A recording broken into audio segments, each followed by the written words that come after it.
I'm sure this will come up again, but for today, stop blaming the millennials.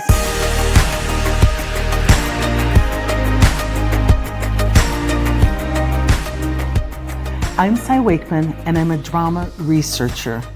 I want to welcome you to my new Facebook Watch show, Life's Messy, Live Happy. I want to use this show to teach you tools and strategies and techniques that you can use to live with a ton of happiness and success, even in spite of circumstances or when life gets pretty messy. Back when I was a counselor, I got the opportunity to work with a variety of clients. In our first session, I would often ask, why are you here? And I heard common answers. Most people came to me because they were hoping to be happier and or more successful. Now, when I heard that someone's goals was happiness and success, I actually got pretty excited because I know that there are universal principles that if you just learn them and live them, happiness and success is just your natural state. Before I got in, though, to teaching these universal principles, I wanted to know more about my clients. So I would ask them, if happiness and success have been your goals, what have you tried in order to create that for yourself? And it's when I asked this question that I stumbled upon a eureka moment for myself. See, I found a major flaw in most of my clients' logic. I found kind of the human condition and a pretty big breakthrough. When I asked that question, what have you tried to get more happy or successful? I found the average person answered, well, in order for me to be happy or successful, I would need a different, and then you fill in the blank. I would need a different spouse, or I would need a different job, or I would need more money, or to live in a different place, or I would need my kids to act differently. See, everything that they told me has something to do with their reality changing. And I soon discovered that most of us as human beings actually believe that our happiness and our success depends on our circumstances. And what I am here to teach you in this show is that your circumstances aren't the reasons you aren't succeeding or that you aren't happy. Your circumstances aren't the reasons you can't succeed. They're the reality in which you must succeed. And there's a very subtle change in that. Most of us, when we're feeling stressed or unhappy, immediately look to our circumstances as the reason. And I'm here to help you understand that those circumstances are just your reality, and that it's more about the way you see your reality that leads to your success and happiness. So once you figure out that happiness is not correlated to your circumstances, it's correlated to the amount of accountability you take for your circumstances, you'll see entire options opening up. And it was my pleasure as I worked with my clients to help them understand that life's always going to be messy, but you can live happy anyway, that you can be successful and happy in spite of your circumstances. And I believe that's the ultimate freedom, when he understands that it's not about the reality needing to change. It's about you growing and developing and becoming more skillful so that you can live in any reality that comes your way, and not only just live through it, but really enjoy it and love it.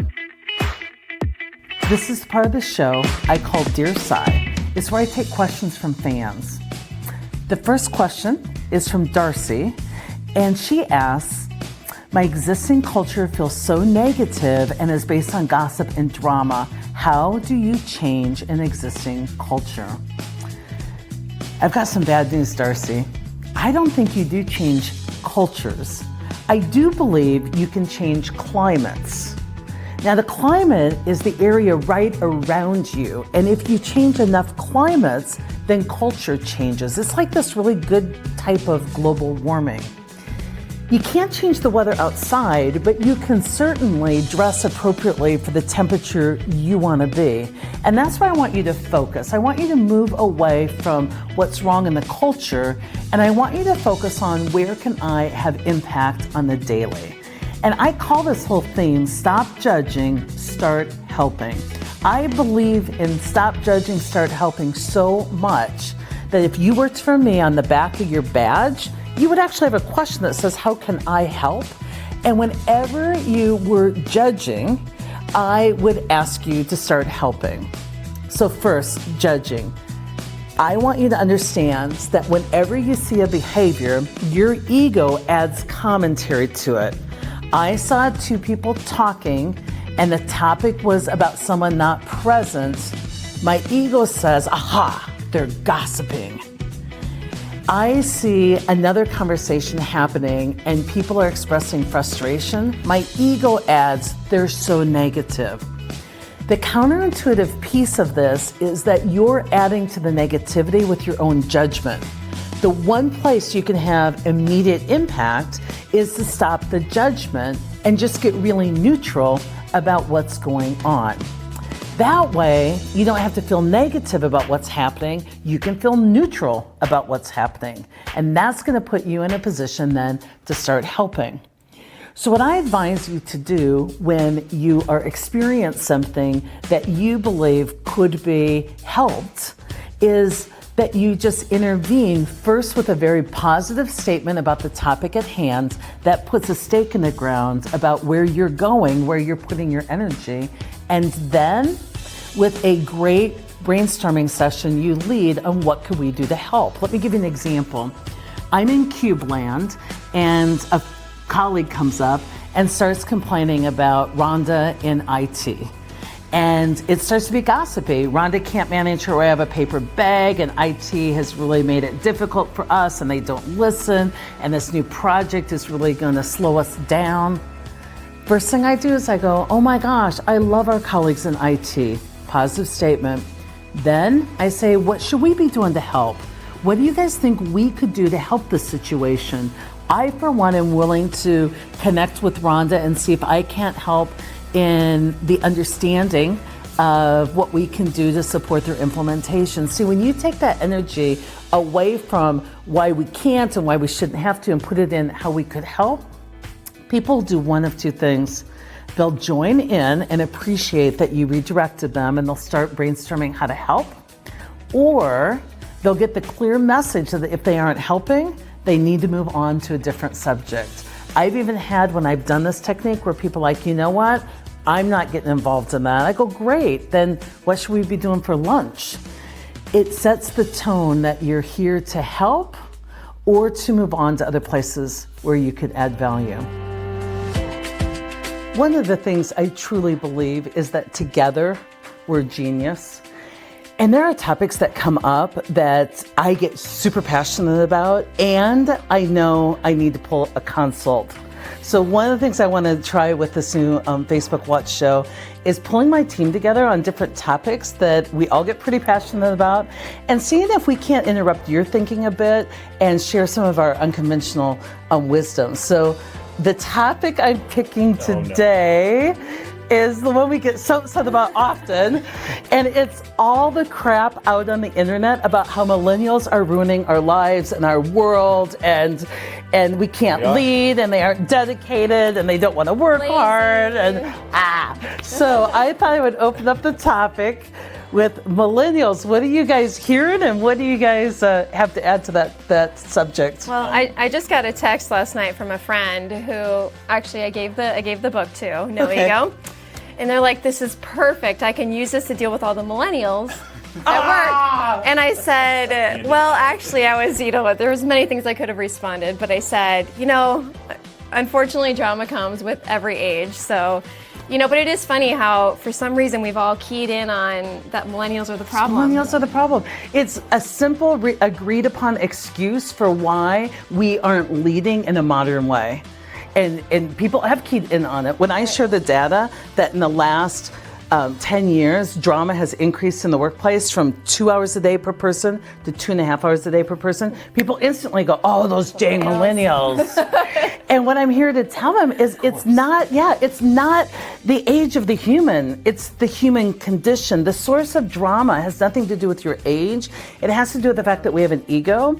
And all of us have egos, and egos lead us to judge. And I think the whole millennial thing is just it's an acceptable way to judge one another rather than step up and lead, through that. Right. And there's so many things I hear people say, rules that they create, ways they try and control reality or take it back to the past, instead of just really moving us forward, using everyone in your workplace to move us forward.